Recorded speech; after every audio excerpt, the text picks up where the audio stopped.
Hi guys, Panama project here. Just a short update here.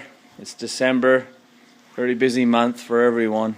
So there's a little bit of work getting done. Not a lot, but some.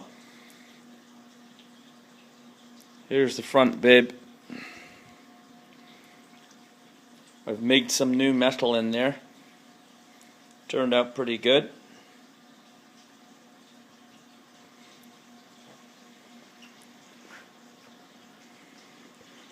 There's the old piece. Drilled all the spot welds out. Very rusty. Water gets in between those two pieces of metal and just over time separates them. So there's that flat piece. It's got a little bit of a lip on it.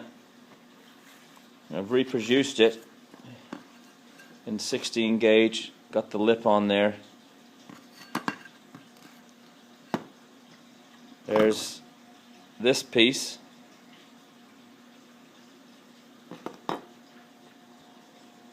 And there is that piece, which I've reproduced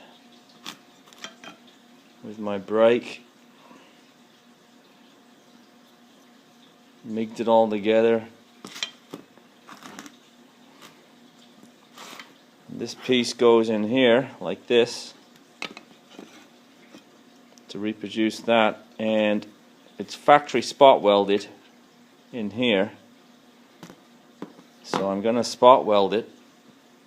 I've got a spot welder, so I'm going to spot weld that, see how it turns out. But basically that is this part here on the other side. There's the new part. In the process of getting all the undercoating off. There's a bit of rust underneath all the undercoating there. All the stuff that's loose. This factory undercoating does not want to come off that well. I'll just turn this around for you. There's the front. So I migged all that in there. Turned out pretty good. Bent it all on the brake, got the same radius. There's the part that isn't done. That's the other side. And I filled all the holes. There was a whole bunch of holes here that he had drilled on this front bib, the previous owner. So that's all done.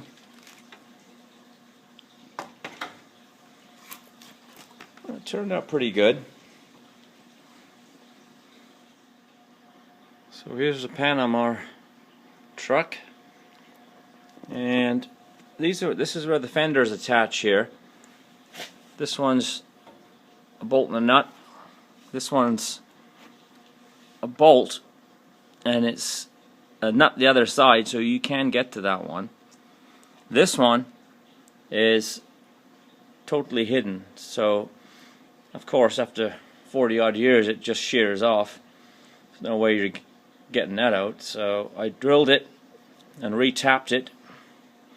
M6, retapped it. It worked pretty good. Like I say, these are nut and bolts, so you can get to them both sides, so it's no problem. You just have to drill them out. So that's getting ready for the fenders. I'm going to respray all this before I stick the rebuilt engine back. So that should work pretty good. The spray boost is working out pretty good. There's the filter. Yeah, it's working pretty good. There's Charlie the shop dog. So pretty happy with the spray booth. Yeah, so here's the spot welder, which I'm just recently purchased. It seems to be working pretty good. Just some test pieces to spot weld that front bib together. And here's my test piece, and I tested it to destruction, and the spot weld held pretty good. That's 16 gauge, two pieces of 16 gauge. Got the chisel in there and Yeah, she held pretty good. So I think we've got it dialed in. So we're going to give that a go. We're going to spot weld that so it looks factory. That's the spot welder. It's just a cheapie. It's not a miller or anything, but it works pretty good. A little bit of a rare treat for you here. This is a 1981 LJ80V, meaning it's a hardtop.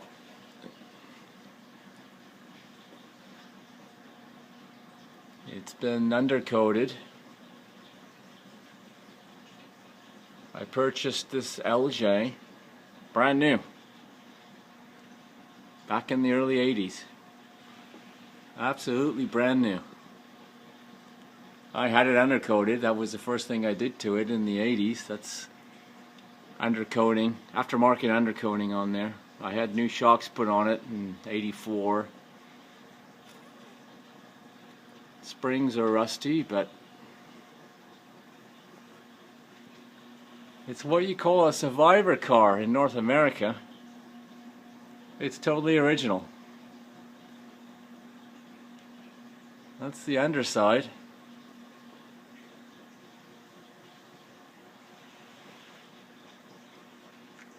That's the underside of it. It's in Richmond green, which is the stock color. I'll show you the top part when I get her down off the lift. I'll give you a sneak preview here. There she is. That is Richmond green.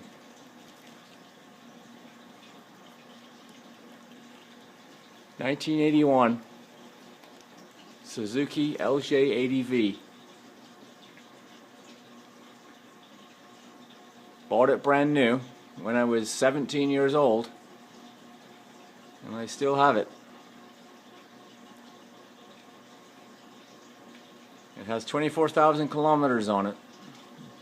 It's been stored since 1985. Hasn't turned a wheel since 1985. I think it's time to get it back on the road.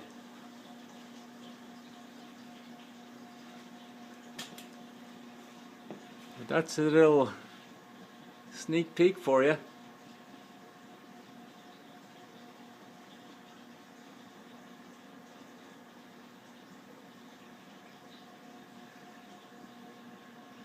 (24,000 kilometers).